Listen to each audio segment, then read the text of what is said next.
Hi, I'm Alex from Sheds for Less. At Sheds for Less, we want to make buying and building your next garden shed as easy as possible. That's why we deliver sheds directly to your door, not to a hardware store, not to a depot, but directly to your door. We also include with all of our sheds comprehensive but very simple to follow instructions, which makes building your shed a cinch. A lot of customers come to our website and ask questions about council requirements and do I need a DA and do I need a building permit to build a garden shed?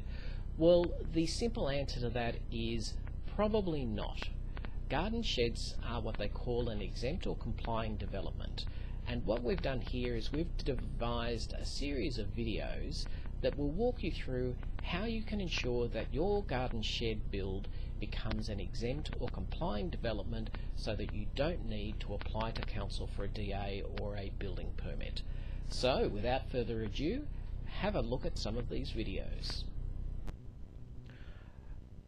One of the most common questions that we get asked on our website is, where can I put a shed on my suburban house block? Well, there are some very specific requirements by councils on where you can and can't put a shed on a suburban house block.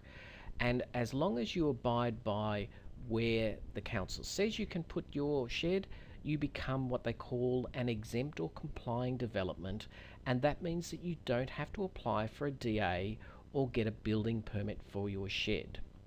So let's simply have a look at where you can and can't put a shed on a suburban house block. So here we've got a pretty typical suburban house block with a house and a garage and a roadway at the front. So where can't I put my shed? Well, first of all, we look at the perimeters of the block, and we can't put a shed within 900 millimeters of the perimeter or the fence line of our block of land. So that rules out the following areas. So you can see here we've now limited ourselves down to the white areas.